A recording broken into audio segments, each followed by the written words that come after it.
안녕하세요. 저는 올해 30대 중반이 된 여자입니다. 얼마 전 저는 새 신부가 되었어요. 가족들이 아무도 없는 결혼식을 올리긴 했지만 괜찮았습니다.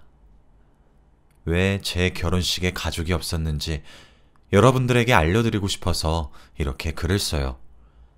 세상에 믿을 사람 하나 없다는 걸 뼈저리게 느끼실 겁니다.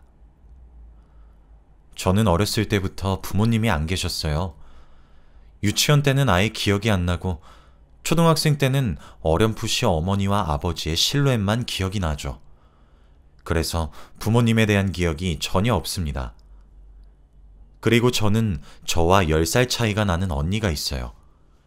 그래서 언니가 어렸을 때부터 저의 엄마 노릇을 해주었답니다. 언니가 말해준 바로는 부모님이 교통사고로 그 자리에서 바로 즉사를 하셨대요. 너무 어려서 친척들이 저희를 장례식장에 들여보내주시지도 않았습니다. 그래서 부모님의 마지막을 볼 수 없었죠. 저는 그런 기억도 나지 않아요. 너무 어렸거든요. 그런데 언니는 저보다 10살이나 많아서 그런지 생생하게 기억이 난다고 합니다. 언니는 이제 어떡하냐고 펑펑 울었대요. 그런데 옆에서 저는 무슨 상황인지 모르니까 멀뚱멀뚱 서 있었다고 합니다. 그렇게 저희 자매는 서로 의지하면서 살아왔어요. 부모님이 돌아가시고 어린 저와 언니를 돌봐줄 사람이 필요한데 아무도 손을 내밀지 않았습니다. 저희를 감당하고 싶지 않으셨겠죠. 어쩔 수 없이 저희는 보육원으로 들어가게 되었습니다. 그런데 보육원에 있으면 눈치껏 나이가 되면 나가야 돼요. 처음엔 저희들 다 어렸으니까 맘 놓고 있었습니다. 그런데 저와 언니가 10살 차이가 나니까 언니가 19살이 되던 해에 저희는 쫓겨났어요. 보육원 원장님이 언니는 여기 있기엔 너무 많이 자랐다고 이제 혼자서 살라고 하면서 아무것도 없이 저희는 다시 버려졌습니다. 그때의 제 나이는 9살이었어요. 초등학교 2학년이요. 믿을 사람은 언니밖에 없었습니다. 언니는 공부를 굉장히 잘했는데 공부를 하게 되면 돈을 벌 수 없었어요. 그래서 어쩔 수 없이 학교를 자퇴하고 하루 종일 일만 했습니다. 사실 어머니 아버지가 남겨놓으신 재산이나 사망보험금은 다들 친척들이 나눠 가졌어요. 그리고 저희한테 남은 돈은 딱 단칸방 하나 얻을 수 있는 돈이었습니다. 그 돈으로 사람 2명이 들어가면 꽉 차고 밤마다 바퀴벌레가 기어다니는 곳에서 지냈죠. 저는 그래도 좋았습니다. 언니와 함께였으니까요. 언니는 저한테 정신적 지주나 다름없었습니다. 제가 학교에 있는 동안 언니는 일을 하고 있었고 제가 학교가 끝날 때 저를 데리러 왔어요. 그리고 옆집 이모에게 저를 맡기고 1시간 있다가 다시 출근을 했습니다. 그러면 밤에 왔어요. 저는 하루 종일 옆집 이모 아들이랑 놀면서 언니를 기다리다가 지쳐서 잠이 들었죠. 그리고 아침에 눈을 뜨면 저희 집이었습니다. 아마 언니가 일을 마치고 밤에 저를 안고 집에 돌아왔을 거예요. 저는 언니 없이 살 수 없는 사람이었죠. 그렇게 저도 나이가 들었고 이제 성인이 되었습니다. 언니는 자신이 공부를 못한 게 한이 된다며 저한테 공부를 하라고 하더라고요. 자기의 한을 풀어달라고 하면서 말이죠. 저도 공부에 재능이 있었기 때문에 언니가 하라는 대로 했습니다. 학교에서 하루 종일 공부만 하고 학교 끝나고 독서실 가서 공부하고 말이죠. 언니의 말대로 저는 공부를 열심히 해서 20살에 유명한 국립대학교를 입학할 수 있었습니다. 합격 소식을 듣고 언니는 저를 안아주면서 펑펑 울었어요. 너무 고맙다고 하면서 말이죠. 저희 자매는 다른 자매들과 다르게 한 번도 싸우지 않고 사이가 돈독합니다. 언니는 저한테 가족 이상의 존재예요. 저도 언니가 어쩔 수 없이 좋아하던 공부를 포기하고 일을 하게 된 건 너무 마음이 아픕니다. 그래서 언니한테 더 열심히 보답하려고 했죠. 저는 20살 성인이 되었고 언니는 30살이 되었습니다. 언니는 정직원이 되어서 회사를 다니고 있었고 저는 대학 생활을 하면서 아르바이트를 했죠. 그리고 연애도 시작했습니다. 학창시절에는 공부를 한다고 이성에 관심이 하나도 없었어요. 만사 귀찮고 주위를 둘러볼 여유도 없었습니다. 그런데 대학교에 와보니 세상은 넓고 남자는 많더군요. 그래서 20살 대학교 1학년 1학기 때 아무것도 모르는 시절에 한 남자를 만나게 되었습니다. 첫 남자친구에서 해달라는 거 다 해주고 사달라는 거 다 사줬어요. 이렇게 하는 게 연애인 줄 알았습니다. 그런데 대뜸 사귄 지 한 달도 되지 않아서 헤어지자고 하더라고요. 너무 놀라서 이유라도 말해달라고 하니까 갑자기 자기 주민등록증을 저한테 보여주었습니다. 그런데 제가 알던 나이와 이름이 아니더라고요. 그러면서 저한테 좀 젊은 애들 재밌을까 싶어서 만나봤더니 완전 별로잖아. 내 와이프가 너보단 더 낫겠다. 라고 했죠. 제가 사귀었던 첫 남자친구는 알고 보니 저보다 15살이나 많은 유부남이었습니다. 정말 그때의 충격은 말로 표현할 수 없었어요. 그때부터 연애가 하기 싫어졌고 하루하루가 우울했습니다. 저는 그 사람이 저와 나이 차이가 3살밖에 안 나는 줄 알았어요. 그런데 15살이라뇨. 그것도 유부남까지. 그 사람에 대한 배신감보다 제가 너무 한심해서 눈물이 쏟아졌습니다. 제가 얼마나 바보 같아 보였을까요? 하루 종일 집에서 울고불고 하고 있으니까 언니가 저를 많이 도와주었습니다. 언니도 제 이야기를 듣고 많이 욕도 해주었죠. 저희 자매 사이에는 비밀이 없었거든요. 그래도 언니 덕분에 조금 더 빨리 상처를 치유할 수 있었던 것 같습니다. 앞으로 절대 연애를 하지 않겠다고 다짐을 했죠. 그런데 사람 마음이 어디 쉽게 되나요? 저와 친하게 지내던 오빠와 만나게 되었습니다. 이번에는 저번 연애와 다르게 조금 더 신중히 결정하고 마음을 다 주지 않았어요. 그렇게 조심스럽게 연애를 했고 언니한테도 소개했습니다. 셋이서 식사 자리를 한번 가진 적이 있는데 언니가 밥을 다 먹고 저에게 너무 마음에 든다며 잘 사귀어보라고 하더라고요. 그러면서 자신이 팍팍 밀어줄 테니 자기만 믿으라고 했습니다. 언니의 말을 들으니 더 맘 놓고 연애를 할 수 있었죠. 남자친구는 저희 집에도 자주 와서 언니와 같이 셋이서 같이 놀기도 했고 여행도 자주 갔습니다. 그리고 언니는 제가 데이트하는 날이면 옷도 골라주고 화장도 직접 해주었죠. 언니는 민석이는 이런 스타일 좋아할 것 같아 하면서 옷도 골라줬습니다. 저랑 잘 어울리지 않는 옷이었지만 언니가 그렇다고 하면 그렇다고 생각했어요. 어느 날 집에 저와 남자친구 둘이서 놀고 있었습니다. 그런데 초인종이 울리더라고요. 등기 우편이 왔다고 하면서요. 남자친구와 저는 무슨 우편인가 하면서 같이 뜯어봤는데 내용이 정말 충격적이었습니다. 바로 상간녀 소송 고소장이었거든요. 그런데 소송을 건 사람의 이름은 처음 들어봤고 제가 소송을 당한 거였습니다. 저는 그때 예전에 만났던 유부남 남자친구가 떠올랐어요. 헤어진 지 얼마나 지났는데 이걸 보내는지 너무 화가 났죠. 그리고 저도 모르고 사귀었고 남자 쪽에서 저를 속인 거잖아요. 그치만 저보다 남자친구가 더 화를 냈습니다. 남자친구는 제 과거를 몰라요. 제가 유부남을 만났다는 것을 말이죠. 그런데 이 고소장을 보고 남자친구가 저한테 묻더라고요. 너 예전에 유부남 만났니? 라고 말이죠. 분명 저도 속은 건데 왠지 모르게 겁이 잔뜩 질렸고 남자친구에게 솔직히 다 털어놓았습니다. 그 사람이 먼저 저를 속였고 그런 막말을 뱉으면서 끝냈다고 말이죠. 남자친구는 많이 혼란스러워 보였습니다. 혜선아, 일단 나 생각할 시간 좀 주라. 갑자기 너무 혼란스러워서 그래. 내가 나중에 다시 연락할게.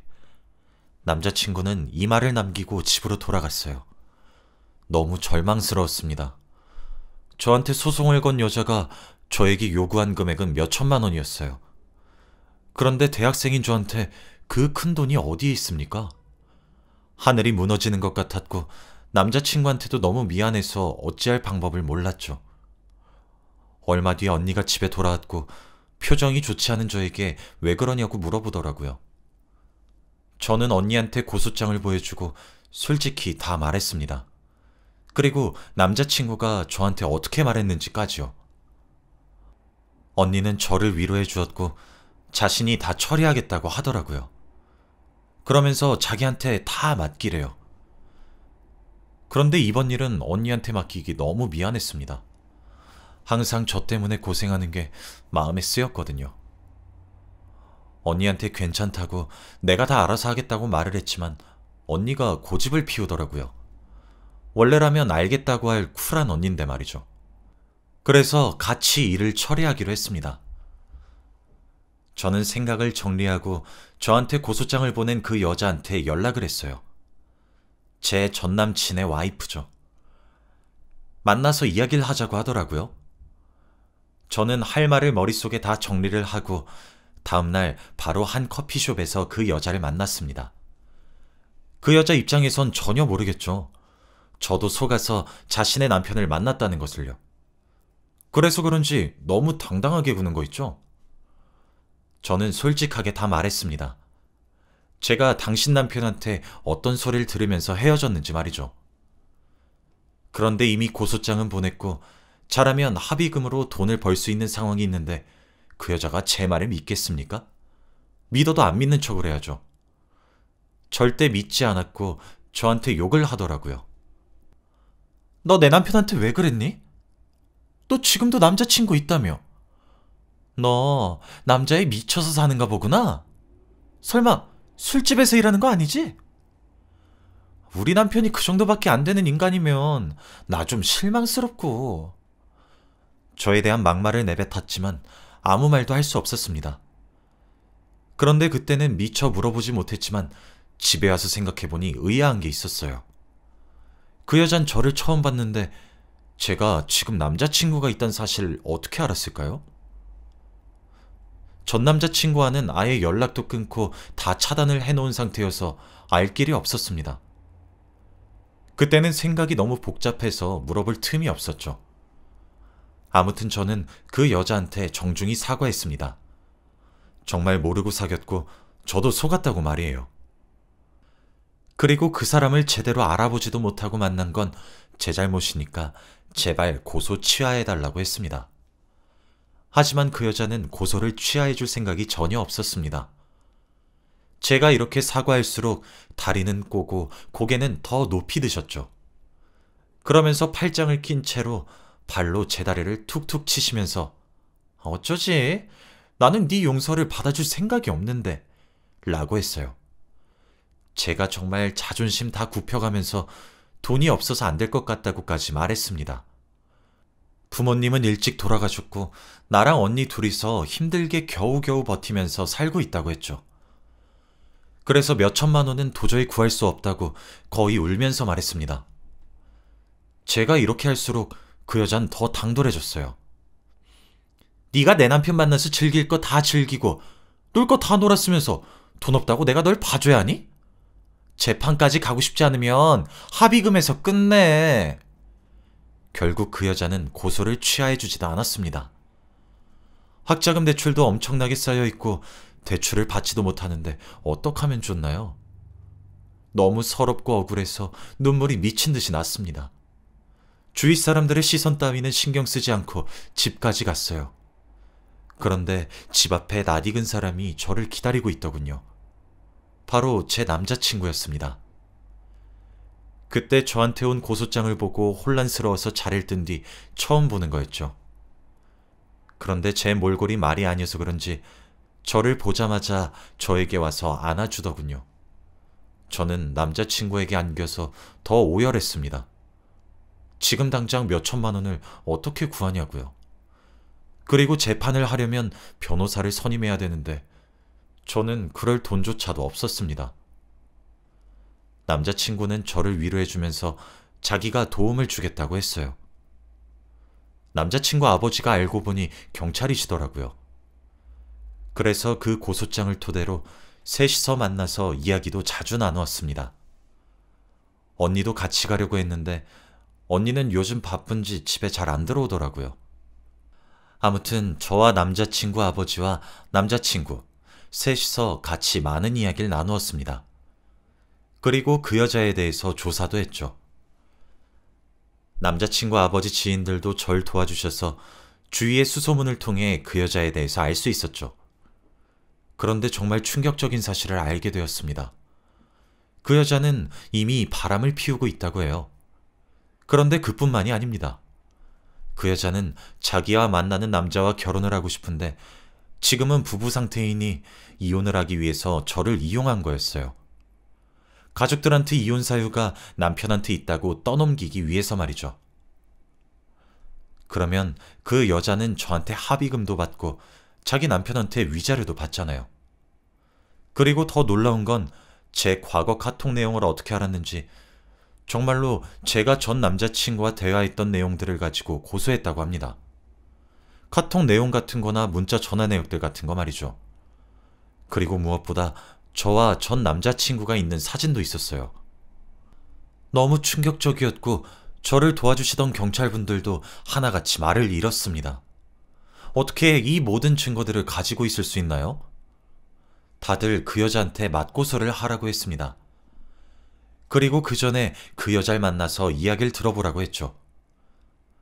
저는 돈을 벌고 이혼을 하기 위해서 저를 이용했다는 것에 화를 주체할 수 없었고 그 여자를 도저히 용서할 수 없었습니다.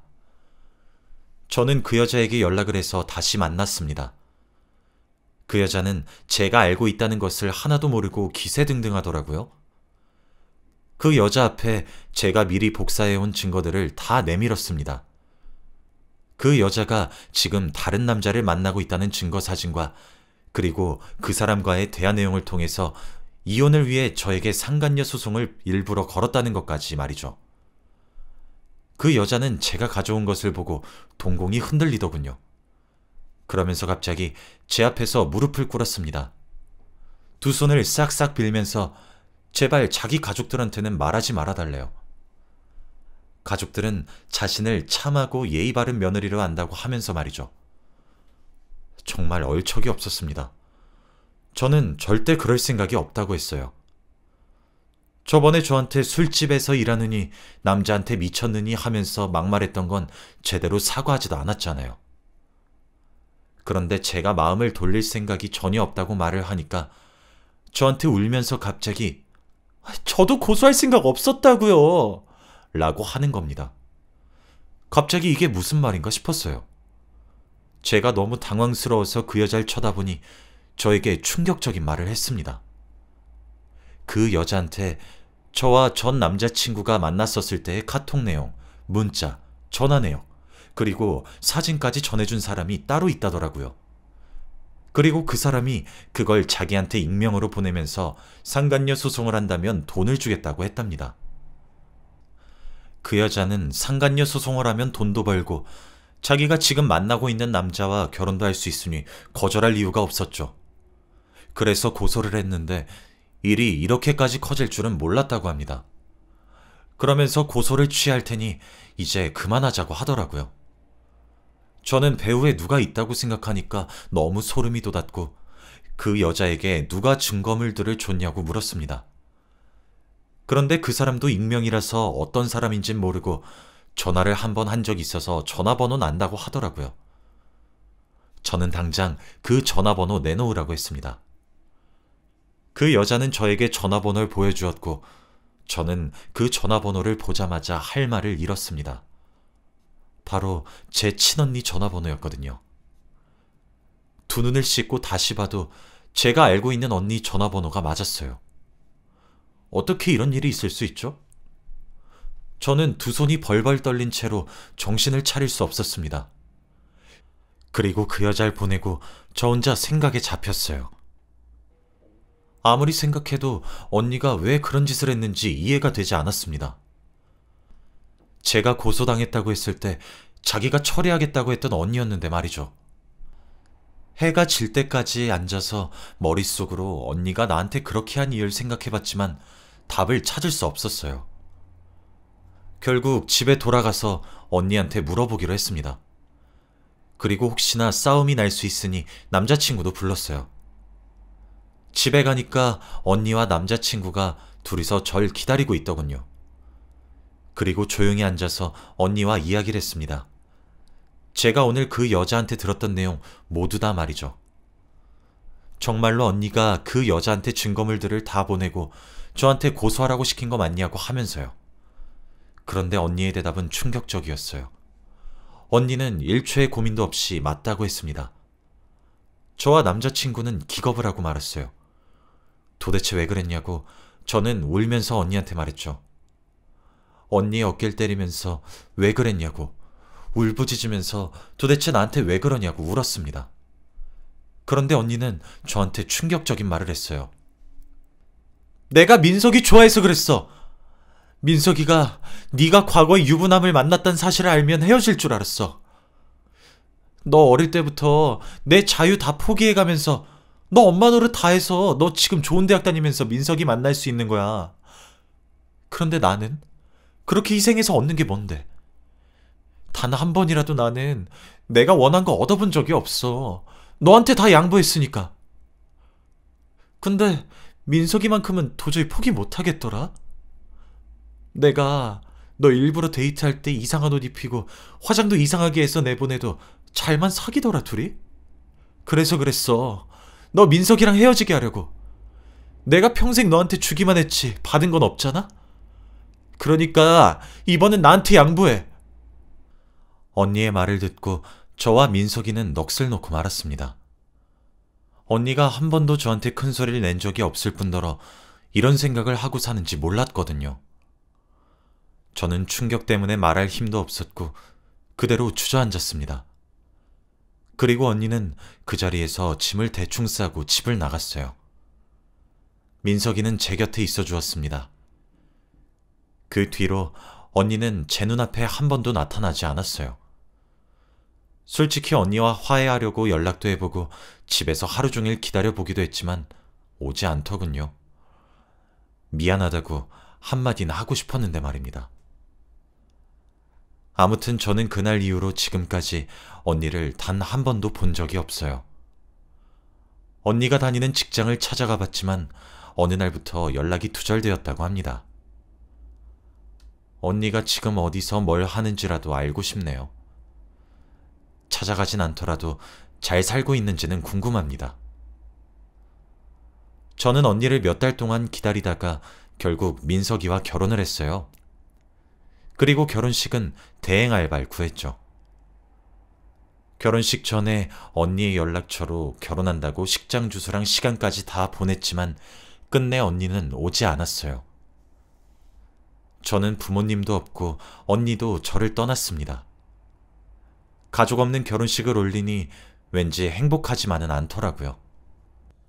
아무튼 제 이야기는 여기까지입니다. 지금 생각해봐도 놀라운 반전 이야기인 것 같아요. 모두 들어주셔서 감사합니다.